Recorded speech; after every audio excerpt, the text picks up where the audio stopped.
Endi biz sen bilan Android komponentalari qismiga o'tishimiz kerak edi. Endi umumiy aytdim unda. Lekin biz sen bilan shu paytgacha UI ni o'rgandik, ya'ni Jetpack Compose UI tool ni o'rgandik.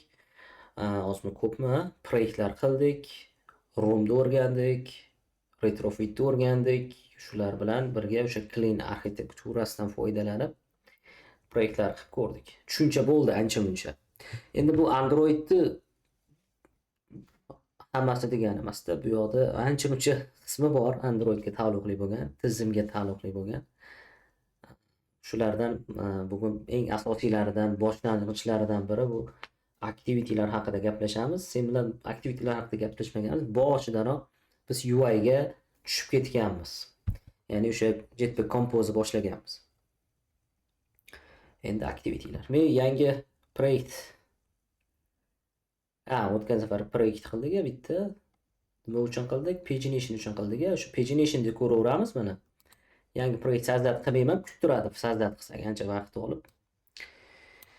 Hop, bizda pagination bor edi. Bu yerda activity, bitta activity bor xolos. Men hamma mana fayllarni yopaman, presentation'ni yopaman. Mana bizda faqat mana activity bor deb faraz qilamiz, bo'ldi. Activity bu nima? Activity bu bizni asosiy UI'larimizni va boshqa bir Android komponentlarimizni boshqarish uchun ishlatiladigan klass o'zi mana klass.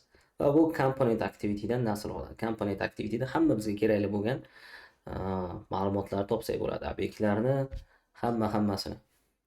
Xo'p, umuman ularga kirmaylik, mayda-chuyda qilib miyamizni chalg'itmaylik. Asosiy nima qilamiz? Shulardan boshlaylik. Birinchisi UI.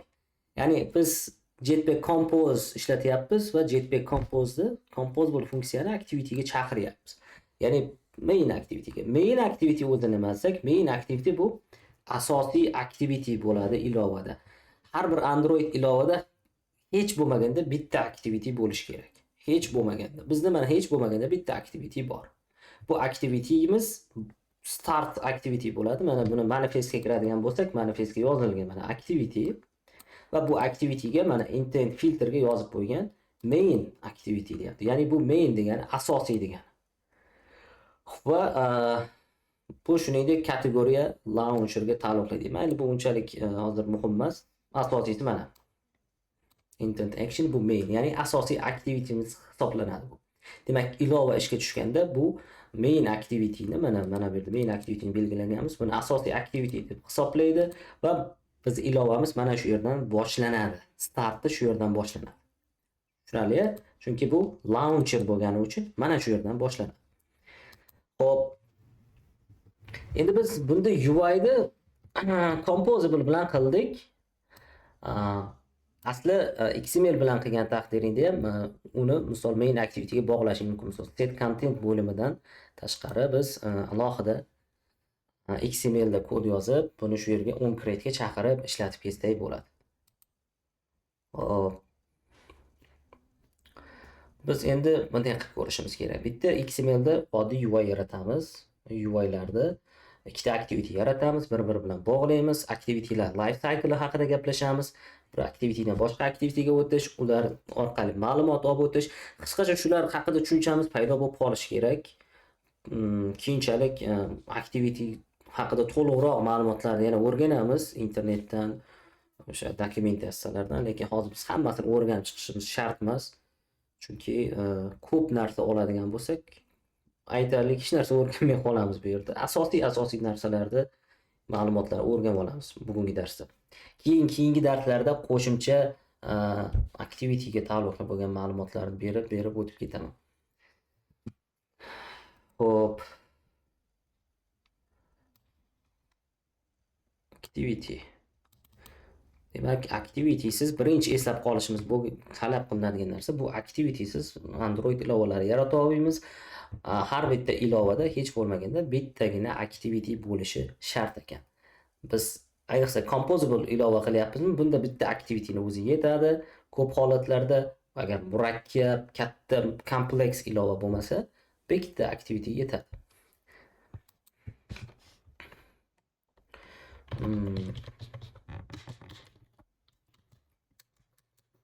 XML haqida tushunchang bormi? Ha, chiqib tushuncham bor. Yozib ko'rganmisan? Ha, yozib ko'rganman. Ha, demak muammo bo'lmaydi. Mhm. XML oson, XML ham. Jetpack kompozitsiyali emas u, lekin bemalol yozsak bo'ladi. Xo'p, biz endi main activity'imiz bor edi. Biz main activity tursin va bu yerda set content demak kommentariy qilib qo'yaman, chunki set content bu qismimiz nimaga compose-ga taalluqli. Shuning uchun buni yopib qo'ydim. Va endi ilovani misol ishga tushiradigan bo'lsam, mana endi hech qanaqa UI ko'rinmaydi. Yurg'izib qo'yaylik bitta. Bizga hech qanaqa UI ko'rinmaydi, lekin mana bu yerda bizda SSS qanaqadir yo'qsa activity test deymizda onCreate chaqirayotganimizni bildirib qo'yaylik, ya'ni qaysi funksiya chaqirilayotgan. Bu bizni kalitimiz bo'ladi. Boshqatdan log'och qilaman.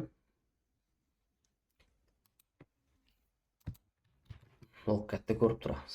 Mana activity test onCreate, ya'ni onCreate chaqirildi. Lekin bizda hech qanaqa UI yo'q va oppoq oyna shunday ko'rinib turibdi. Hop, endi biz XML da yaratib, shu yerga bir ulab ko'ramiz. Mana ko'rib turibsan, ilova ishga tushdi. Birinchi chaqiriladigan funksiya bu onCreate bo'ladi. onCreate. Ya'ni bu yerda UI larni bog'laydi, chaqiradi, lekin hali to'liq ishga tushgani yo'q. Ya'ni onCreate da demak biz UI ni bog'layapmiz. UI deganim, misol composable bo'lsa, composable mana bu yerda XML bo'lsa, XML ni bog'laymiz. XML ni qanday qilamiz? XML ni yaratish uchun resource ga bu yerda values, endi bu yerda XML bizda mavjud emas. Shuning uchun resource so'ziga sichqonchamoy tarafini yozamanda Android resource file deyman. Resource file ga misol uchun main de yoziladi odatda activity main bo'ladi va resource type ga nima deymiz? Layout deb qo'yamiz, chunki bu layout hisoblanadi va root element liner layout turaversin, buni o'zgartirsak bo'ladi. Hop, OK deb bosaman va bu menga mana layout degan folder yaratadi, papka yaratadi, uni ichiga activity main deb yaratib beradi. Endi men bu yerda ko'p ish qilmayman. Liner layout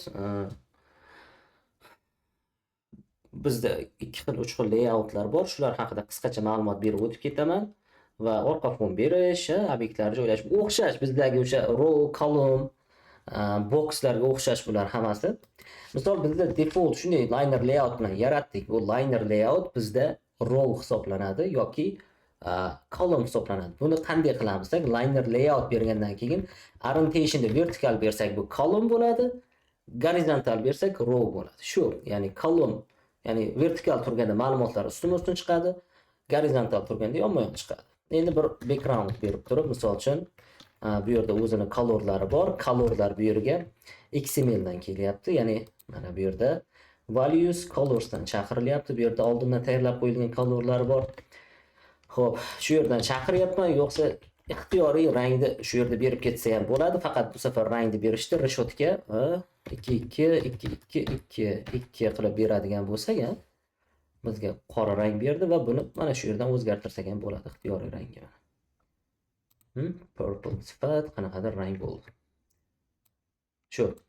Xo'p, rang berishni ham ko'rdik. Endi buni oqqa qaytarib qo'yamiz, iloji yo'q. White qilamiz. Shunday. Endi misol uchun menda bitta tugma bor, button. Tugmani yozish uchun mana biz tugma yoki layout ixtiyoriy qandaydir biz bu yerga widget yoki komponentni yozamiz dedikmi? Biz albatta katta kichik belgidan foydalanamiz. Katta belgisini qo'yamiz, ya'ni qavsini. Uchburchak qavs desa ham bo'ladi yoki katta belgisi, kichik belgisi. Shuni qo'yamiz va bu yerga button deb chaqiraman. Bu yerda ham button turlari bor. Men har biri bilan tanishib turib chiqmayman. Buni internetda mustaqil dokumentatsiyalar ko'rib o'rgansanglar bo'ladi. Button va buttonga biz berishimiz majburiy bo'lgan narsa viz bilan height. Bular haqida ham bizda tushuncha bor. Wrap content bersam, men button berdim. Va unga text beraman. Textga misol uchun hello activity, ya'ni hello activity'ga o'tib ketish uchun shunaqa text yozdim. Endi color virgul qo'ymaymiz, bu virgulga qo'lib o'rganib qolibdi. Text color orqali misol rangni o'zgartirsak bo'ladi. Undan oldin mana buni qo'yib qo'yaylik belgini va bundan keyin yozsak bo'ladi. Background rangini o'zgartiradigan bo'lsak purple mana, lekin bu holatda rangni o'zgartirib bo'lmaydi. Mana ko'ryapsan, tugmani ajoyib bir qirrali funksiyalarini kesib qo'yapti. Shuning uchun background tint ishlatiladi va bunga purple beramiz. Ko'rdingmi? Ya'ni qirralarini saqlagan holatda, ichki paddingni saqlagan holatda bizga mana shunday beryapti. Xo'p. Endi buni markazga olmoqchiman. Markazga olish uchun ikki xil yo'li bor. Lekin men polniy battabor markazga olish uchun bar liner layout yozishim kerak. Gravity yozaman. Gravity yozsam ikki xil gravity chiqyapti. Layout gravity, oddiy gravity. Layout gravity bu liner layoutni o'zini markazga olishga harakat qiladi. Lekin bizda liner layout root layout, ya'ni asosiy layout bo'lgani uchun o'zini o'zi markazga ola olmaydi. Chunki butun boshli ekranni o'zi egallab turibdi. Va biz ichidagi obyektlarni markazdan chiqsinsak, mana bu gravityni yozamiz va bu yerga bir qancha variantlar bor. Umumiy centerni tanlasak, mana markazga olib qo'yadi. Ma'qulmi? Va buttonning tepasiga men text yozaman. Textni text view orqali yoziladi. Text view wrap content textiga main activity, ya'ni bu main activityligini ko'rsatib qo'yapman. Text size beramiz, o'lchamni misol uchun 20 sp da beramiz. sp naryoqda ham sp da berardik. Yana nima bor? Color bor, misol uchun text color, bu yerga misol to'liq black, o'zi black edi. Weight bunday, ya'ni weight bunday bera olmaymiz. Text style orqali beramiz, ya'ni bold qilmoqchi bo'lsak text style berishimiz kerak. Xo'p, endi padding va margin degan tushunchalar bor bunda. Biz faqat padding deb bilardik. Bunda padding va margin bor.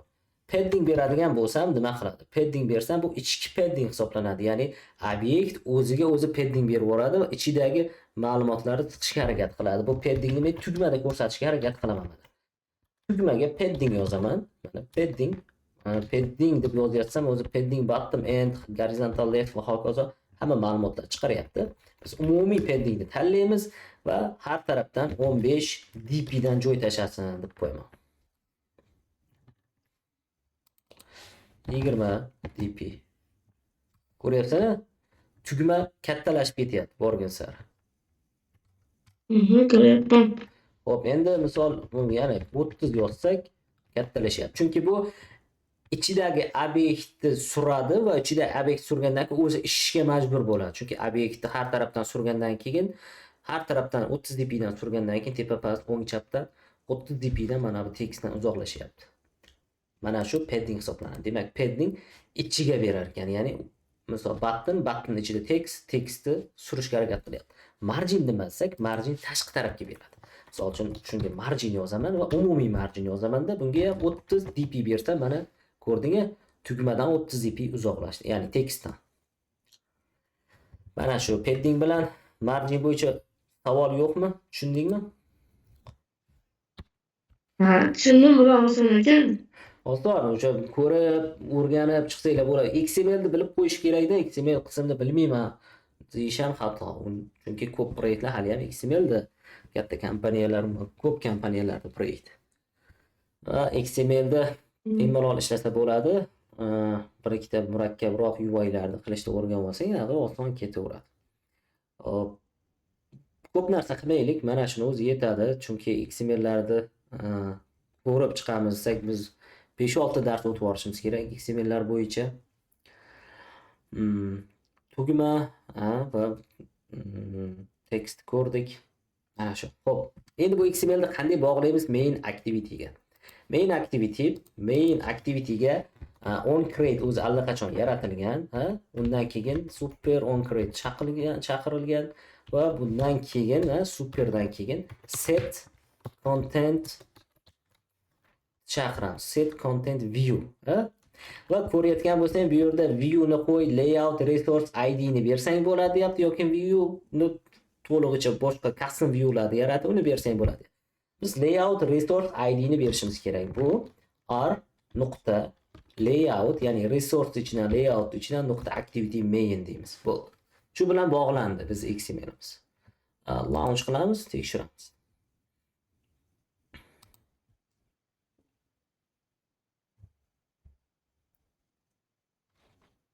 Mana tugmamiz va bu main activity. Mana shu oddiy bir UI chani qildik. Xo'p, endi shu activityni life cycle haqida biroz gaplashaylik. UI da o'sha aytganimdek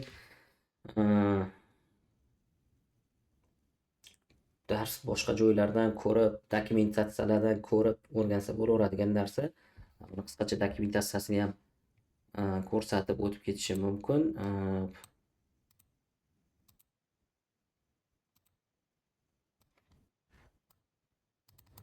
Umumiy o'rganaman desang, dokumentatsiyadan video ko'rmay o'rganaman desang, Android XML layouts va layouts in views Android developers menimcha shunda chiqish kerak. View group va hokazo bayda murakkab beravergan bizga tugma sifatida so'rasak bo'laveradi. Android misol uchun buttondan boshlasak, button API reference Android buttons to your app views. Mana liner layoutda tugmalarni berish, checkbox mana umumiy Android komponentlarning ichida core komponentlarni ko'rib chiqsa bo'ladi. Bu yerda mana buttons, checkbox, radio buttons, toggles, pickers, tooltips, dialogues, menus va pastda boshqa barlar bor va settings komponentlar bor ekan. Asosiylar mana ular, tugmalar qayerdadir. Search komponenti, search options. Mogenda tayyor dokumentatsiya bor, shunga qarab o'rganib chiqsa bo'laveradi. Search interface yaratish deyapti. Juda ajoyib. Xo'p, mana to'xtalmaymiz. Shaydan ko'rib o'rgansa bo'ladi, umumiy ko'rib o'rganaman desang. Checkbox qara yaratishni ko'rsatgan mana checkboxlar. Liner layout, checkbox va hokazo. Xo'p. Davom etaylik. Biz life cycle haqida gaplashmoqchi edik. Undan oldin biz mana bu yerda yaratgan edit tekstimiz bilan tugmamizni qanday qilib bog'laymiz, tugma bosilganda qanday ish qilamiz, bularni bir bog'lashni ko'rib olaylik oldin qisqacha. Demak, main activityga qaytaman va bu yerga endi shunday yozaman. Bog'lashda ikki xil yo'li bor. Bittasi static qilib shunday bog'lab qo'ysak bo'ladi, ya'ni onCreate ichida find view by id deymanda, bu yerga nimani bog'layotganimda aytaman. Ya'ni misol uchun buttonni bog'layapman. Button deymanda, tipini r.id nuqta, endi id ni kiritishim kerak. Id ni main activityda mana buttonga belgilab qo'yishim kerak. Ya'ni shu bu tugmaga id belgilashim kerak. Id deyman XML da. Android id, sabachka id va bundan keyin id berishim kerak. Misol uchun main ichida btn nima qiladi? Hello activity deb qo'yaman mana. Main ichidan button va button qanaqa button? Hello activity ga o'tadigan button dedim. Tekstga ham berib ketay bir yo'la. id main ichidan oddiy text view title deb qo'yamiz shunchaki. Bo'ldi. Demak, idlarni belgiladik va main activity ga qaytamanda find view by id deyman. r.id nuqta endi buni main ichidan button hello activity. Va shu id bo'lsa, buni set on ogohlantirish nima chiqyapti endi? Does not contain declaration with main hello activity toggle.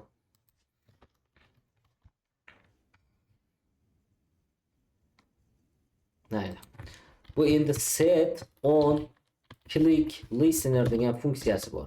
Ya'ni bosilgan paytida nima bo'ladi? Ya'ni bizda on click bor edi Compose'da. Bunda set on click listener funksiyasini chaqirishimiz kerak. Mana shu. Lekin bu statik usul. Misol uchun tugmani yana boshqa joyda ishlataman desam, yana shunaqa chaqirishim kerak. Endi buning uchun hamma joyda main activity'ni hamma joyda o'sha tugmani doimiy ishlatmoqchi bo'lsam, globalniy tepaga var deymanda, var private var desak ham bo'ladi, chunki faqat shunga tegishli private var button hello activity teng bo'ladi. Ya'ni buni tipi nimada bo'ladi? Buttonda bo'ladi va buni private late init var deb qo'yamiz. Ya'ni keyinroq initializatsiya qilamiz. Ya'ni initialize qilamiz deb aytib qo'ydik. Va bizda xuddi shunday private late init var text view title va buni tipi text view da bo'ladi dedik. Text view Android feature text view. Endi bog'laymiz. Mana bu yerga ya'ni bu bog'lanishlar onCreate'da bo'ladi. OnCreate'da ham qachon set content view'ni bog'laganimizdan keyin, ya'ni asosiy XMLni bog'laganimizdan keyin endi bu yerda uni ichidagi widgetlarni ID'si bo'yicha bog'lasak bo'ladi. Button hello activity teng. Endi find view by ID r.id.main activity hello activity. Endi bu yerda mana bu yerga button deb yozishimiz shart bo'lmayapti, chunki nima tepada uni buttonligini aytib qo'ydik. Ogohlantirish nimaga chiqyapti tushunmadim. Hop, does not contain declaration with ID. More action.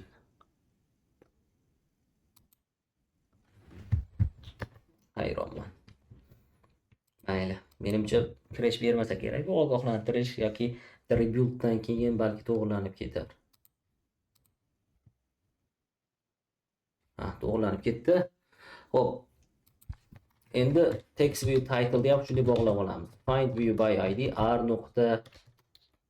r.id.text view title dedim. Bo'ldi. Endi mana bu yerga main activity ga button onCreate ga button hello activity set on click listener bo'lsa, misol uchun text view title ga set text funksiyasidan foydalanib, ya'ni text yozishimiz mumkin bo'ladi. Set text funksiyasidan foydalanib, misol uchun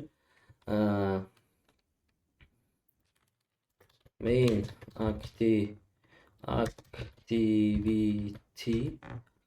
is working now. Misol uchun qanaqadir boshqa tekstni o'zgartirib qo'ydik bosilgan paytida. Rangni ham o'zgartirishimiz mumkin. Set text color va bu yerga color nuqta misol uchun blue berib qo'ysak bo'ladi. Faqat set text colorga color state listdan berishi mumkin yoki colorni id'si bo'yicha berishi mumkin deyapti. Biz mana bu yerda color nuqta blue berdik. Wow. Compose'nikini berib qo'yibmiz. Shuning uchun bo'lyapti. Colorda qaysini tanlaymiz? Android Graphic tanlaymiz. Compose tanlab qo'ydim. Android Graphic. Buning ichidan misol uchun endi blue ni tanlasak mana xatosiz ishlaydi. Boshqa ko'plab funksiyalar bor tekst bilan ishlaydigan. Endi men bu yerga bir nechtasini yozib, shunchaki ko'rsatib bermoqchiman xolos. Mayli, bir launch qilaylik.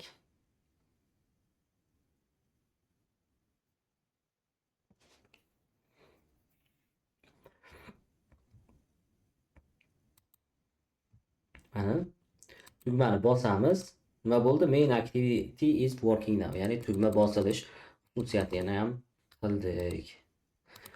Orqa fonni ham o'zgartirish mumkin. Orqa fonni o'zgartirish uchun liner layoutga, asosiy layoutga ID berishimiz kerak bo'ladi yoki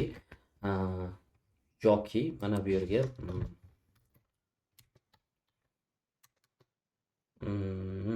bu yerga endi view'imiz yo'q.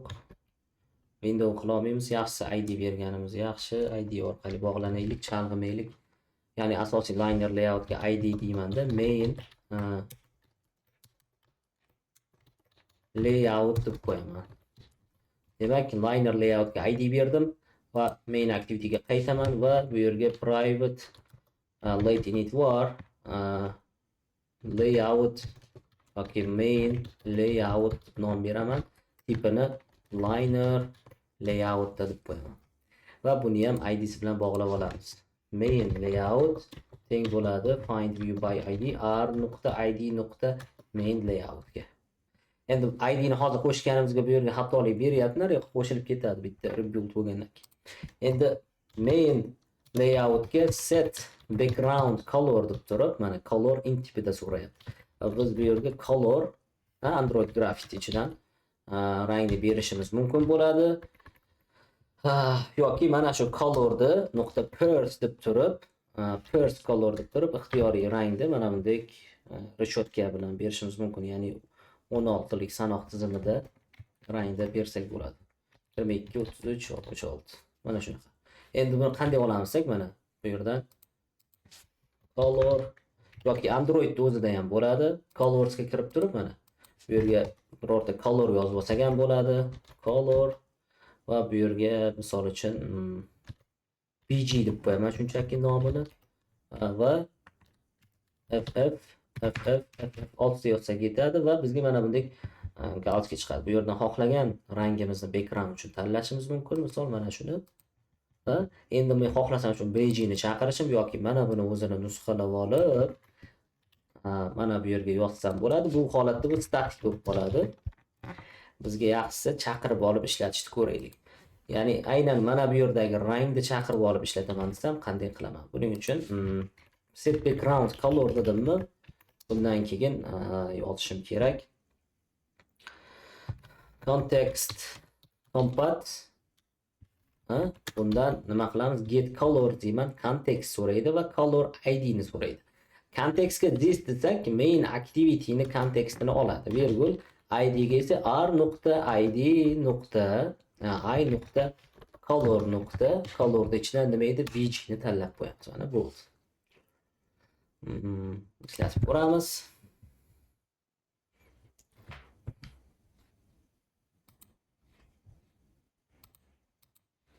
Mana bitta bosamiz, orqa fon o'zgardi. Mana bular ham o'zgardi olganda. Mana shunday. Demak, activity da uning XML dan keladigan UI lari bilan interactionlarni ko'ryapmiz. Mana rang berish, bosilish xususiyati, tekstni o'zgartirish. Shuna qilib buni kuchaytirib borilaveradi bemalol. Savollar bormi Asilbek shaygacha? Yo'q, tushunarli. O'zim ham sinab ko'rgandim mana. Qisman bor edi. Tuyulyaptimi axir? Endi life cycle'lar haqida gaplashishimiz kerak, chunki bu muhim life cycle'lar. Xo'p. Birinchi ilova ishga tushganda ushbu activity'miz yuklanadi dedik. Misol main activity shunday birinchi yuklandimi, undan keyin onCreate funksiyasi ishga tushadi. OnCreate funksiyasi ishga tushib, bu yerda ko'rding, UI ni bog'laydi activity'ga. Mana bundaqa biz widgetlarimizni ID'si bilan bog'laydi. Endi hali bu ishga tayyor emas, lekin bundan keyin onCreate'dan keyin onStart degan funksiya ishga tushadi. onStart.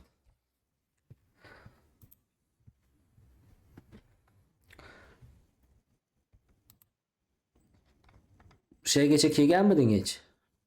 Mana onStart bularni bir ishlatib ko'rganmisan?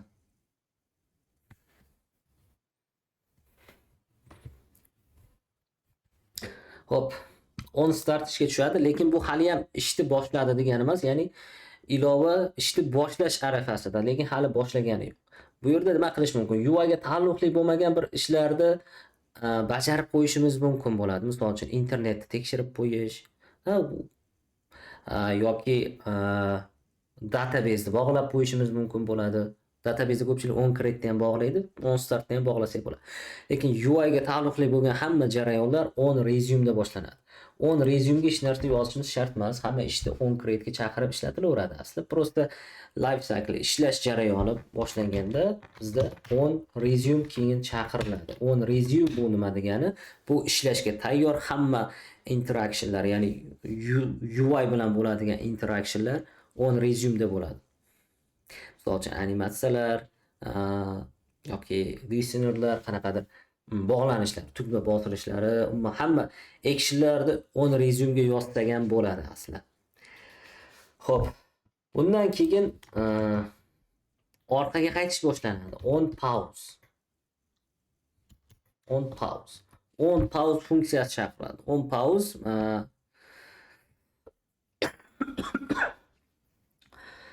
chaqirayotganda nima, qaysi holatda chaqiriladi? Bu bir aktivitidan boshqa aktivitiga o'tib ketish arafasida o'tib ketayotganda on pause chaqiriladi. Ya'ni pauza bo'ladi. Bu holatda nima qilib olish kerak? Ushbu oynadagi misol uchun ma'lumotlar bo'lsa, ularni saqlab olish kerak.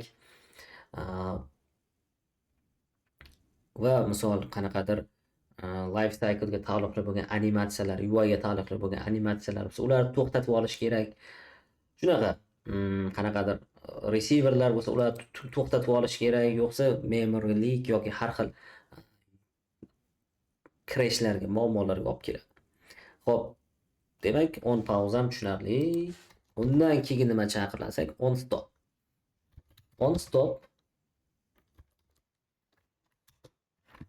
On stop qachon chaqiriladi? On stop boshqa aktivitiga o'tib ketdi yoki UI ni yopyapti batamom ilovani va bu ilova boshqa bizga ko'rinmay qoladi. Ya'ni boshqa oynaga batamom o'tib ketdi yoki ilovadan batamom chiqib ketdi. O'sha paytda on stop o'zi chaqirilib oladi bitta.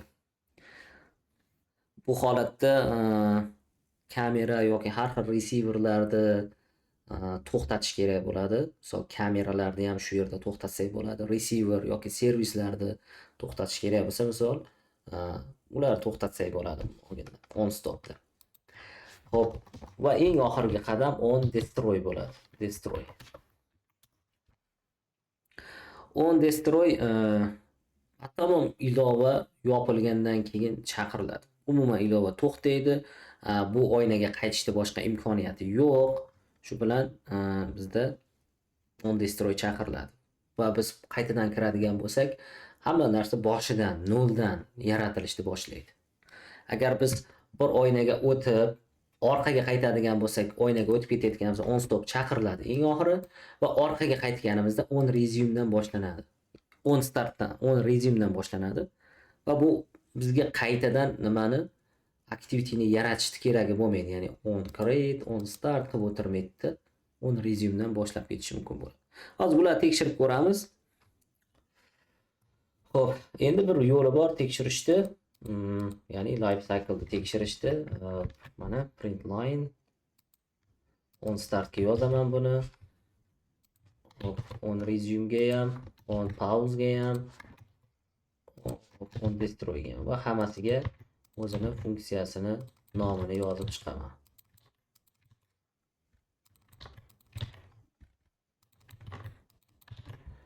Va bizda log katimizda buni yozib qo'yganmiz. Clear qilib yuboraman-da, bitta ishga tushiraman.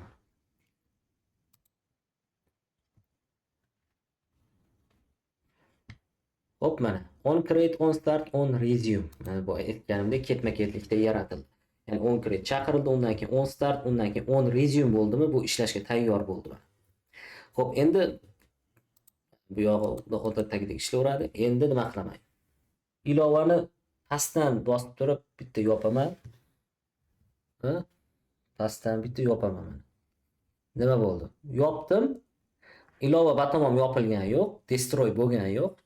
Shunchaki ilovani yopib qo'ydim. Bizga UI endi ko'rinmay qoldi, chunki ilova yopildi, lekin hali u backgroundda ishlayapti. Batamom yopilib ketgan.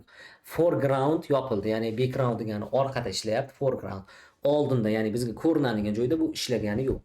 Va ko'ryapsan, bunda nima bo'ldi? On pause chaqirildi, undan keyin on stop keldi. Va shu on stopga kelganda receiverlar, bular hali o'tganimiz yo'qda. O'shanga o'xshash bizdagi komponentlarda, servislarda umuman to'xtatib qo'yishimiz kerak bo'ladi. Bu talab keyinchalik muammoga kelmasligi uchun. Endi men ilovaga qaytadan shundaycha qaytaman. Ko'rding? On stopdan keyin on start, keyin on resume ishlayapti. Va bizda on create qayta chaqirilgani yo'q. Bitta narsa qolib ketibdi. On stopdan keyin on restart degani ham bor. Va bunga ham buni qo'yib qo'yaylik. On restart qachon ishlaydi? Biz ilovaga qaytib kelganimizda ishlash kerak. Qani tekshirib ko'raylik. Yopdim, o'chirdim, mana on resume, ilovani yopdim va qaytadan kirdim mana. On stopdan keyin on restart ishladi, ya'ni qaytadan ishga tushdi va on startdan ma'lumotlarni chaqirishni boshladi. On resume mana shunday. Xo'p. Shundan bilishimiz mumkin. Demak, on create nima bo'lyapti? Chaqirilgani yo'q bu holatda. Bu yaxshi. On create ga nima qilishimiz mumkin? Masalan, on create ga database bilan bog'lanishlarni on create ga yozib qo'ysak bo'lar ekan shunda. O'shanda biz bunday chiqib ketib qaytadan kirib o'rganimizda, deb database ga bog'lanishni qaytadan amalga oshiravermaydi-da. Shu yerda bir marta ma'lumotlarni chaqirib ishlatib qo'yishimiz mumkin yoki view model. View modellarni on create da initialize qilishimiz kerak bo'ladi.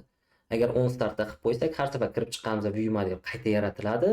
Bu degani UI da o'zgarishlar hammasi 0 ga qaytib boradi view model qayta yaratilgandan keyin. Xo'p, bitta activity qo'shaylik, yana bitta bir activitydan boshqa activityga o'tish va orqaga qaytish, ma'lumot olib o'tishni ham qisqacha ko'rib qo'yaylik. Buni qanday qilamiz? Buning uchun mana shu yerga men yangi activity yarataman. Buni hello activity deb nomlayman va oddiy klass deyman. Qo'shishning ikki xil yo'li bor. Men oddiy klass qilib qo'shib, birma-bir ma'lumotlarni qo'shishni ko'rsatmoqchiman. Oddiy klassdek va bu nimadan?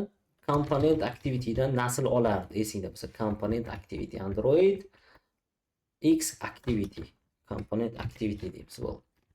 Va ichkarida nima bor edi? On create funksiyasi bor edi. On create va mana on create chaqiramiz. On create bundle borini o'zini chaqirsak yetadi. Bu boshqasi shart emas, buni yopib qo'yaylik. Mana shunday. Endi buni chaqirganimizdan keyin bunga XML yozishimiz kerak. XML yozishdan oldin buni manifestga aytib qo'yishimiz kerak. Voy, bizda bitta activity bor, bundan xabardor bo'lib qo'y deyishimiz kerak. Buning uchun activityni pastidan yangi activity yozaman. Va bu yerga activity deb beraman. Name ga kelsak, name ga hello activity ni chaqiramiz. Xo'p, endi bu tugadi emas. Endi bizda so'raydi baribir exported to false qilamiz. Exported true, exported false bu nima? Exported true qilib qo'ysak, bu activity'mizga boshqa ilovalardan turib biz dastur bo'ladi. Ya'ni buyruq berishimiz mumkin bo'ladi. False qilib qo'ysak, buyruq berib bo'lmaydi. Xo'p, label berishimiz shart emas, boshqasi shart emas. Bizga intent filter ham shart emas. Shu yerda yopib qo'ysak bo'ladi. Activity'ni qo'shdik. Endi bunga XML qo'shaylik. Layout ga kelamanda layout activity hello edi.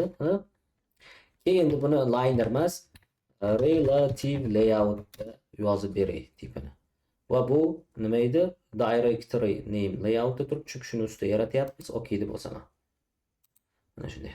Demak, bu relative layout bo'ldi. Buni bu yerdan ham o'zgartirsak bo'ladimi? Relative layout match parent bo'lsin bo'ldi. Bu relative layoutimiz nimaga to'g'ri keladi? Bu Compose'da buni hali sen bilan ko'rmadik. Bu juda boshqacharoq, ozgina murakkabroq layout hisoblanadi. Ya'ni UI'larni xohlasak ustma-ust joylashtirishimiz, xohlasak orqama ketim, tepa pas, yonma-yon ixtiyoriy joylashtirish imkonini beradigan layout hisoblanadi. Ya'ni bir-biriga relativ, ya'ni qarindosh sifatida bog'lanadi shunaqa. Misol endi bitta tugma bilan tekstda buni ko'rsatib beraman qanday bog'lanishini. Xo'p, bizda mana tekst bor. Wrap content dedim. Wrap content bu nima degani? Bu ichidagi ma'lumotga qarab joy egallaydi. Ichida bitta a bo'lsa, a qancha joy olsa, o'shancha joyda egallaydi. Agar with match parent qilsam, butun boshlaydi, mana with da egallaydi, mana tepada ko'rsatyapti. Agar pastni ham match parent qilsam, butun ekranda egallaydi. Tushunarli? Demak, wrap contentda turadi yoki static o'lcham berib qo'ysak bo'ladi. Misol uchun, width 200 dp bo'lsin, height deylik 50 dp bo'lsin desak, mana bizga mana bunaqa chiqarib beradi. Background bersam ko'rinadi bizga mana. Color black deylik. Mana text. Endi bizga bu kerak emas. Bizga o'sha wrap content juda yaxshi. Textiga yozaman. Hello activity deymiz. Va text style beray, bold. Text size ga kelsak 20 sp da bo'lsin. Mana shu. Bo'ldi.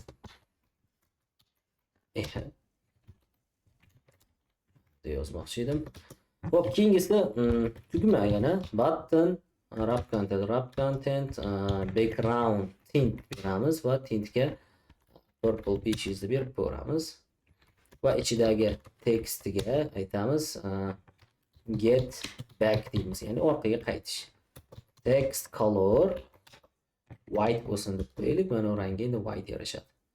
Misol uchun buni padding horizontal 20 dp desak, sal horizontal padding beradi. Mana ko'rib turibsan, obyektimiz nima bo'ldi? Relative layoutda ustma-ustun joylashib qoladi, boxga o'xshab. Lekin boxdan ko'ra buni boshqarish imkoniyatlarimiz ko'proq, ya'ni joylashtirish imkoniyatlarimiz. Misol uchun ikkalasini ham markazga olmoqchiman. Markazga olish uchun relative layout ichida gravity ishlatib center desam markazga tushiradi. Bitta yo'li bu. Yoki tekstni o'ziga yozaman. Esimdan ham chiqib ketibdi. O'ziga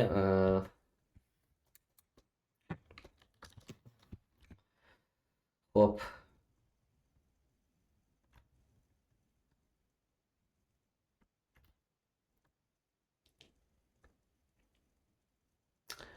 relative layout. Men bitta ko'rib olaychi o'sha funksiyalarini.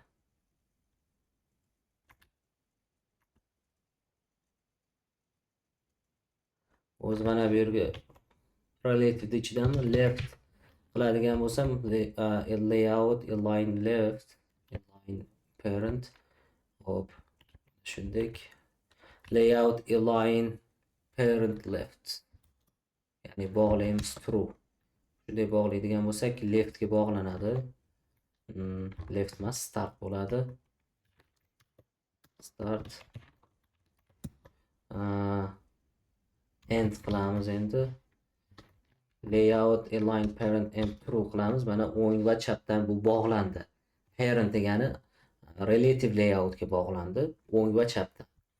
Va endi top layout align top true qilamiz va bottom qiladigan bo'lsak, layout align parent bottom true desak, mana butun boshli bu oynani egalladi. Bizni nimamiz? Text view'imiz. Buni asli bog'lashlarda osonroq qilish imkoniyati bor, ya'ni mana bu joyda. Bu yerga kirib turib, mana bu qismga kirib turib, bizda mana text hamda button bor. Textga kelaman. Textga kelgandan keyin mana bu yerda view'imni bog'laganini ko'rsatib berish kerak edi. Nimaga chiqarmayapti? Hop, mana bu yerda bo'lish kerak mana. Declaration bularni o'chirib turaman, o'chirib qo'ydim va view'ni o'zini shunday ushaymanda o'ngga turaman. O'chirdik, lekin bitta narsa qolib ketdi shekilli. Baqib o'taylik. Match parent bo'ldi. False bo'lib qolibdi. Batama o'chirib yuboraylik, boshidan qilamiz. Ya'ni grafik qismiga o'tib, bu yerdan misol markazga tortsak tushish kerak, nima tushmayapti.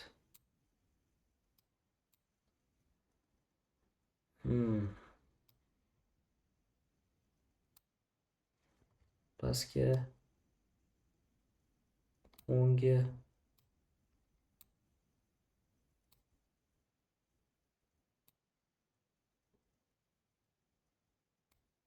chapga,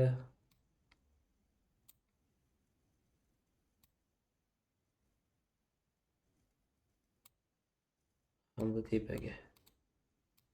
Bu qiyinroq relative layout. Shu o'rganish kerak astoydil buni. Endi mana markazga olishimiz mumkin mana shunday. Xo'p. Mana bu yerda ajoyib UI chiqardi. Hayronman, bunda nimaga chiqarib bermayapti. Menimcha wrap content qilganimizga ekan. Ya bundan bo'lishi mumkin emas.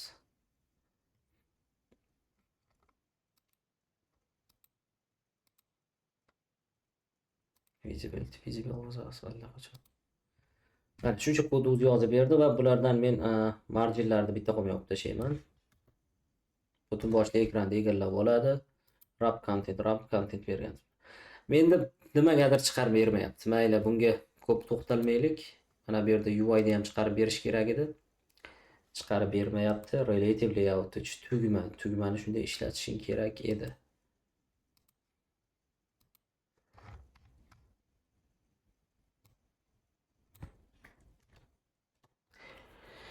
Kompozda ishlayverib, relative layout esdan ham chiqib ketib qolibdi. Xo'p, markazga olish o'sha edi. Ya'ni left right qilib olganimizdan keyin o'zi markazga chiqardi. Lekin relative layout bu yerda xato ishlayapti-da, qandaydir kamchiligi bordek. Text is covered by button. Hard-coded text. Text view covered by button. Qani? Button orqali covered bo'lib qolgan. Padding horizontal. Get back. Ya'ni ustimizdan tushib qolgani uchun bo'lsa kerak, wrap contentda turibdi.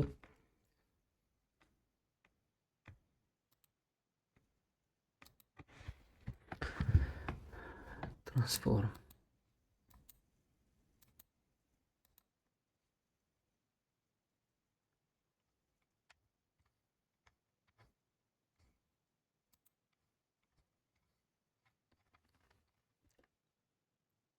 Uzr. Menimcha bunday bo'layotgan sababi ID bermaganimizga bo'lishi mumkin. ID berib qo'yaylikchi shu yerga, tugmaga. Hop. Button.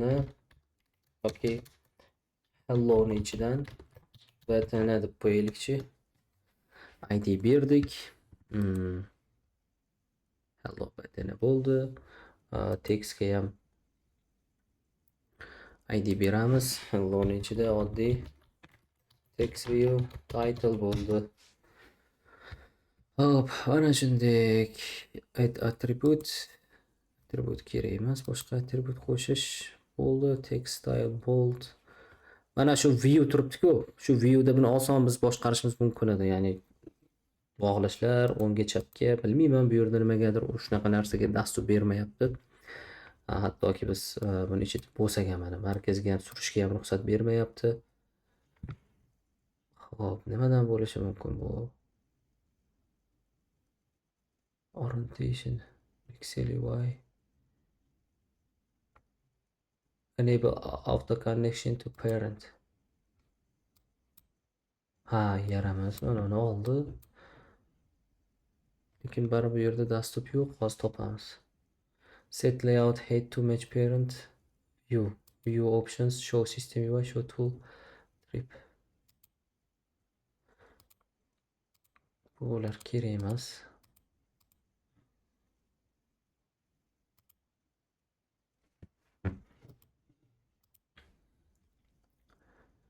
Medium font.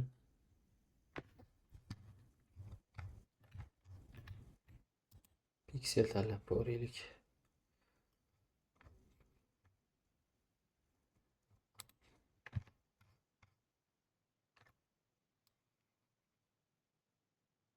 Вообще bu yaxshi ishlamayapti. Men bir ko'rib qo'yaman bu nimadanligini. Mayli, ko'p vaqt ketkazmaydi bunga. Mayli, relative emas. Relative qilgan taqdirimizda ham boshqacharoq usulda markazga olib beraveraman. Bularni o'chiraman. Nimasini, paddinglarni o'chiraman. Hop, text get back qildik, bo'ldi. Padding horizontal bo'ldi. Mana shunday qoldi bu. Endi buni ikkalasini shunday aytaman. Gravity orqali centerga ol deyman. Markazga olgandan keyin bunga aytaman textga. Hop. Yoki men unga buttonga aytsak bo'ladi. Align parent top deyman. Ya'ni topping align parent emas, align okay. Top. Layout align top, margin top. Layout align top bu yerda qaysini topiga, ya'ni layout align topi bog'lansin hello text view ga.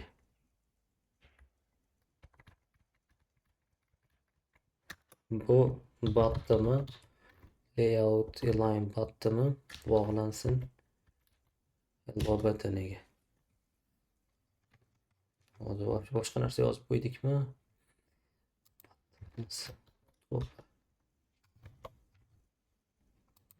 Nimaga?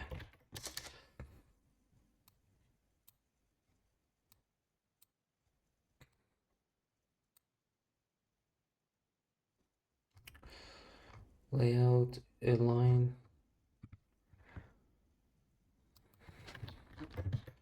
button shunday bog'lansin. Text pastiga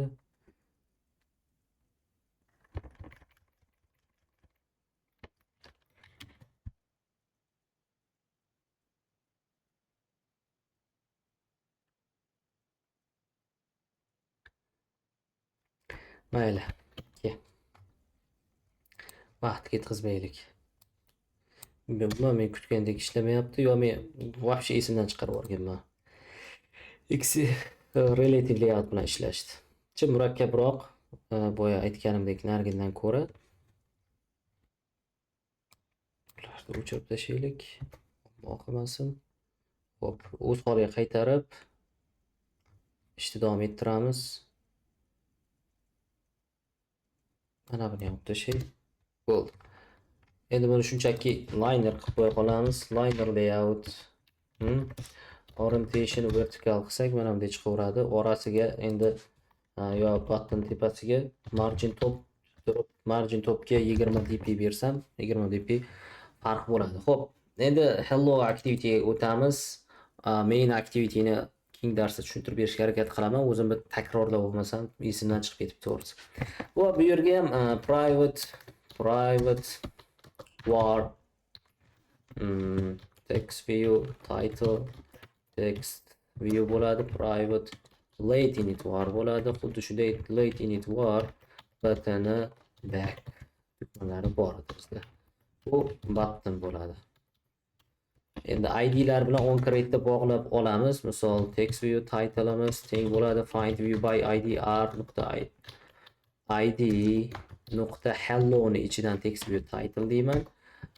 Buttoni back esa teng bo'ladi find view by id r.id hello ni ichidan buttoni. Mana shunday. Xo'p, bu oynaga o'tamiz va bu oynadan ortga qaytganimizda nima bo'ladi? Ortga o'tish uchun avval kod yozib olay, main activity ga o'taman va biz onCreate ga kiramiz. onCreate da mana ranglarni beryapti. Endi bular kerak emas, kommentariy qilib qo'yaman. Ranglarni o'zgartirishdi. Endi tugma bosilgan paytda narigi oynaga o'tib ketishim kerak. Demak, activity bir activitydan boshqa activityga o'tish uchun biz intentdan foydalanamiz. Xo'p, var intent oddiy Android content ichidan kelyapti. Intentga start activity ni berishimiz kerak, ya'ni qaysi activitydan boshlanyapti, o'sha activityni kontekstini berishimiz kerak va qaysi activityga boryapti, o'sha activityni manzilini aytishimiz kerak. Ya'ni kontekstga bu yerga endi bu yer kontekst yoza olamiz. This deyman. This desam nimaga? Main activityga murojaat qiladi. Chunki onCreate'da turibdi. Va qaysi activityga? Hello activityga class.java ga o'tib ketdi deman. Package context this hisoblanadi mana shunday. Yoki agar buni bunday yozmasam, qanday yozardim? Main activity sabachka this qilardi, adashmasam mana shunday. Endi bu shart emas. This o'zi yetadi. Intentni berdik va start activity ni chaqiraman, ya'ni activity ni boshla deyman, intent qo'yib qo'yaman. O'shanda bu nima qiladi? Ushbu oynadan hello activity ga o'tib ketadi. Tekshiramiz.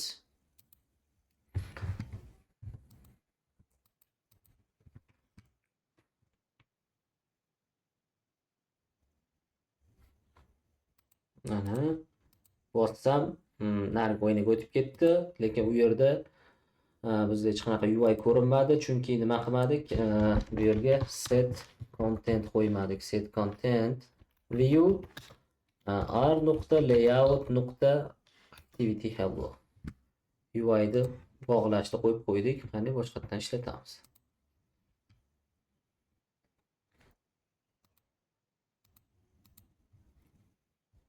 Bosamiz, mana hello activity ga o'tdi. Endi life cycle'larni bir ko'rib qo'yaylikchi. On stopda to'xtadi, ko'rdingmi? Endi nazarda bossam, bu yana on restart qiladi. On start qilib, on resume qilib, yana ishni boshlab ketyapti. Ya'ni on create qayta chaqirgani yo'q main activityda. Demak, ishni on startdan boshlab ketyapti. Xo'p, o'shanda bu tugmalarni yana qaytadan bog'lab o'tirish shart emas, avtomatik nima qilyapti? On startdan boshlab ketyapti. Endi narigi oynadan turib, orqaga qaytmoqchiman, get back. Orqaga qaytish uchun nima qilamiz? Orqaga qaytish uchun hello activity ga o'taman va bu yerga button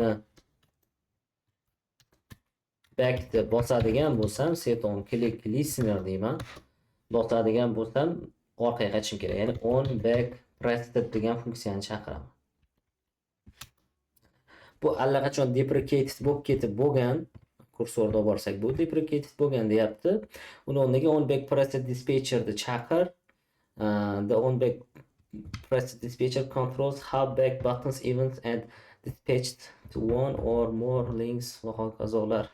Plus on back pressed dispatcher ishga tushgan, lekin oldin mana on back pressed ishlatilardi orqaga qaytish uchun. Hozir ham ish bersa kerak. Deprecated bo'lgan bilan buni hali olib tashamagan bo'lish kerak. Bosamiz. Get back ni bossak orqaga qaytyapti. Bosamiz. Get back ni bosamiz. Shu orqaga qaytish. Asilbek, savollar bormi? Yo'q, hammasi tushunarli.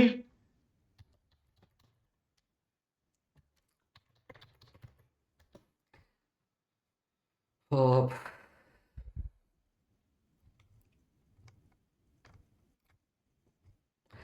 Unda on back dispatcherda ishlatilishini ko'rsatib qo'yay. U qanday ishlatiladi? Hop, orqaga qaytmoqchiman.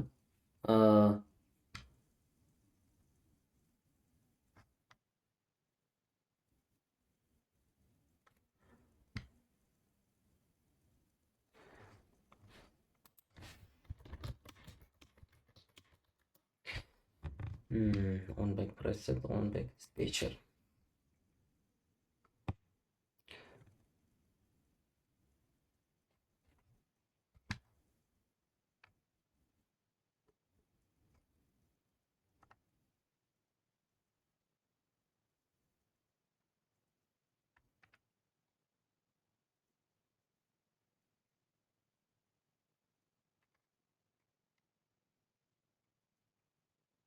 Mana shunday chaqirsak ishlamaydi.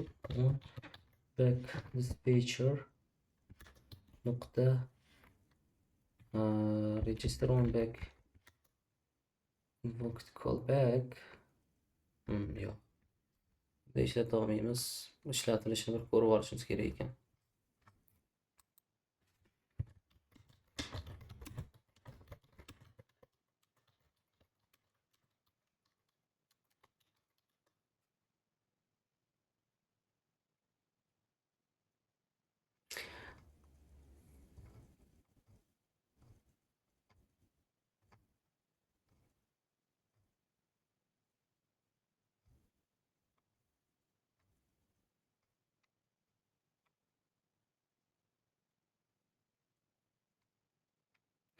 Mana shunday ishlatib.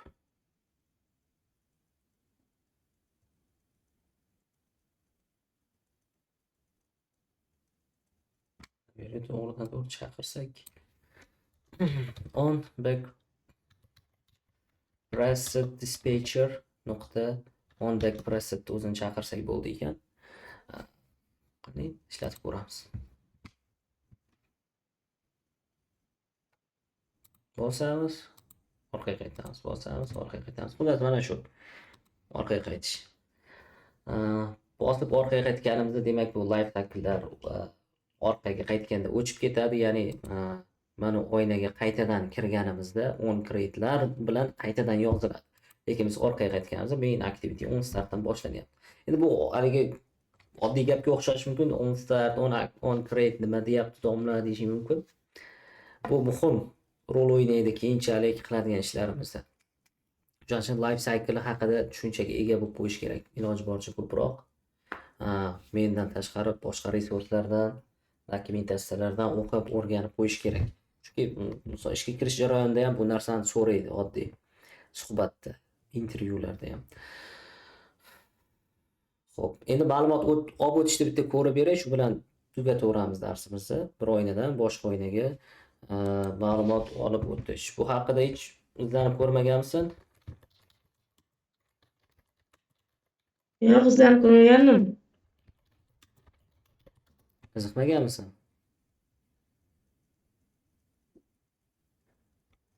Yo, intent bilan hech ishlatib ko'rmadim. Yo'q, hali ishlatib ko'rmaganman. Yo'q. Xo'p, main activity'ga o'tamiz. Demak, biz main activity'dan turib ma'lumotni olib ketmoqchimiz. Ma'lumot turiga qarab olib o'tilaveradi. Misol uchun intent va oddiy data type'larni olib o'tishimiz mumkin. Murakkab data type'lar uchun parseable, serializable degan bizning yordamchi kutubxonalarimiz bor. O'shalardan foydalanishimiz kerak. U parseable, serializable nima desang, u o'zi serializable aytadigan bo'lsam, murakkab data type. Ya'ni bizning data klasslarimiz bor, misol person yoki student yoki operation degan data klasslar yaratganmiz.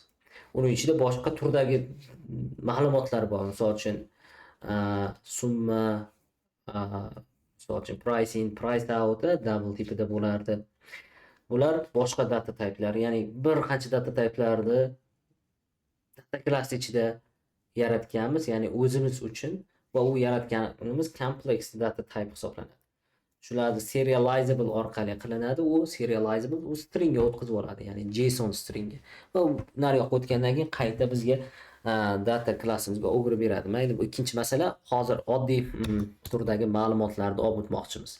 Ya'ni intentga put extra so'zdan foydalanamiz. Mana ko'rayotgan bo'lsang, mana put extra. Extras emas. Xo'p, put extra. Name berar ekanmiz. Hammasida ko'ryapsan va value berar ekanmiz. Value ni qara. Intda, byte'da, charda, longda, floatda, shortda, double'da, boolean'da, bundle'da, string, nullable, int array'ni ham obida olar ekan bu. Byte array'da, char array'da, long array'da, float array, parseable'da obida olar ekan. Short array, double array, boolean, mana shaydan ko'rib olsa bo'ladi. Char sequence'da serializable'da ham obida olar ekan. Shular. Put extra dedik va bu yerga nom yozamiz. Misol uchun name deyman. Ya'ni bu nom. Shu nom orqali nariyoqda o'qib olamiz va value ni yozamiz. String tipida, misol uchun Ibrohim deb qo'ydim. Shu ma'lumotni olib o'taman. Ikkita ma'lumot olib o'tay bir yo'la. Put extra deyman. Keyingisi age, yosh va yoshni men int deb beraman. 29 misol. Ikki xil ma'lumotni narigi oynaga olib o'tib ketyapmiz. Endi keyingi oynadan buni o'qib olish uchun nima qilamiz? O'qib olishimiz uchun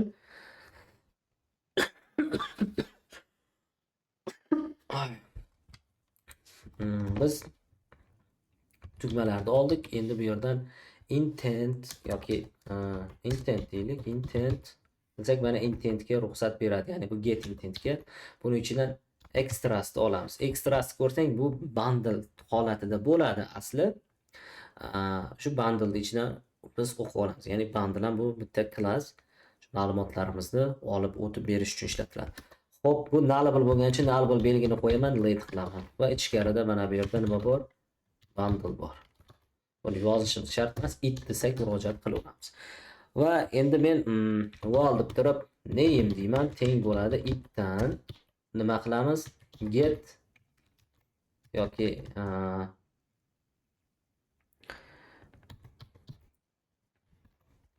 extra shart emas ekan. Mana shunday qilsak ham bo'laverar ekan. Buni let nullable qilishimiz shart emas, chunki bu intent nullable emas. Itdan get string extra ni o'qib olaman va bu yerga nomini yozaman, name edi. Val age teng bo'ladi itdan get extra, qanaqa extra? Int extra. Get int extra, nom yozaman age edi. Endi int extrada age yozdik, bu default value berishni talab qiladi. Chunki mabodo u topilmasa qanaqadir qiymat berib qo'yaymi deyapti. Default value 0 bo'lsin deb qo'yaman. Bu stringga shart bo'lmadi default value, chunki bu bo'sh qiymatni ko'rsatib beraveradi shundoq. Xo'p, endi buni qayerga qo'yamiz? Text view title ga qo'yamiz. Olganimizdan keyin set text va bu yerga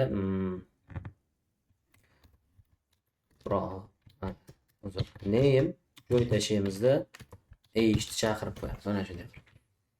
Xo'p, tekshiramiz. Nari yoqda ma'lumotlarni berdik.